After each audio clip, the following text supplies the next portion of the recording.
it's over now and it feels great. 3.5 years after Riley Fox was murdered, the scales of justice swing her family's way. It was 10 people on the jury, and they found that I wasn't in the wrong, that I did everything right. Jurors award Kevin Fox and his wife Melissa $15.5 million in their civil rights case against Will County. We want people to know the truth. We're not bad people. We never were. That was the main reason why we went to the civil trial, is to finally clear my name 100%. Though the jury rejected the most serious charge of conspiracy, for attorney Kathleen Zellner, the record judgment is an extraordinary victory for the wrongfully accused. I have not done a trial where I have felt that I so exposed people as lying. And I hope Will County is listening. We wanted to talk about the case with that first prosecutor who originally charged Kevin Fox, former state's attorney Jeff Tomczak. Mr. Tomczak, David Muir with ABC News. We'd like to talk to you about the Riley Fox case. Actually, I have court this morning, so I'm going to run over there and do my court. Can we do it after court? Because we called you several times on the case, and we'd like to talk to you about it. Actually, no thanks. Tomczak negotiated a resolution with the Foxes before the case went to trial. He denied any wrongdoing. Do you think that Kevin Fox was treated fairly? I stand by the decisions I made on that case. As of 2008, Will County authorities were appealing the massive verdict. The detectives declined comment, but in a written statement, the new state's attorney Jim Glasgow says he continues to stand behind the detectives. The facts and circumstances of the case, he writes, would have led any prudent investigator to determine they had probable cause to arrest Kevin Fox. Glasgow believes the outcome of the civil trial would have been different if the jury had been allowed to view the videotape of Kevin's confession. But that video was suppressed and has never been made public. The Will County Sheriff's Department says a new team of detectives is now investigating Riley Fox's murder. But Kevin and Melissa aren't simply relying on them. Our next step is just to fund the investigation to find our daughter's killer. That next step was taken in the summer of 2008. Good. The Foxes hired private investigators Rich Grove and Carlos Rodriguez to chase down any leads and loose ends. There were interviews that were left undone. There was DNA that was not gathered. The Foxes believe they can advance the case themselves because they now have that partial DNA profile. That same DNA that set Kevin free might help them now find someone else.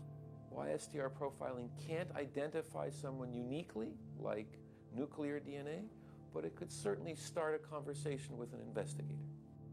The private eyes returned to that neighborhood, convinced that the intruder theory still holds, suspecting the killer might not be a stranger.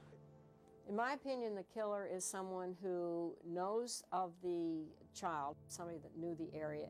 Burgess believes it's possible the killer came in through the back door into the laundry room while no one was home and found a place to hide. Somebody comes in, they've had a plan, they've had it thought out, they know what they're going to do. In Burgess's theory, hours after the abduction, Riley is dropped not at the water's edge, but over the side of the bridge into the middle of the creek, where the current is strong enough to carry her downstream. It is very creepy and very frightening to think that somebody could actually do that. There you go. The private investigators began following their own leads, in some cases asking people they consider potential suspects for DNA samples. But Kathleen Zellner believes her client has already won something very valuable, his reputation. Winning that for him transformed him from somebody that people just identified as, oh, that's that guy that said he killed his daughter. When everyone understood what had led to that, what they had done to him. They had DNA, they should have tested it, and our family would have never been put in the position that we were put in. And that's why we're telling our story, because this needs to stop. But even after the DNA and the civil jury's verdict, there remain some people in Wilmington who still believe Kevin Fox killed his daughter. There are people out there that still have made up their minds against Kevin. That's one reason why the Foxes have moved to another Chicago suburb and why it is still hard for Kevin to go home. It hurts that some people around here don't understand. But for all they've lost and all they've endured, Kevin and Melissa turned to their newest gift. I'm dizzy too. In March of 2006, their third child is born, a daughter they named Tegan. Tegan does remind me a lot of Riley, her personality. They're kind of the same, but we miss her. Every day is a struggle. to know that you had something so wonderful in your life and someone took it. How do you move forward as a dad? Just be thankful for what I have right now. I have a beautiful daughter at home, a son, and a beautiful wife. You never know what's going to happen, so I have no regrets and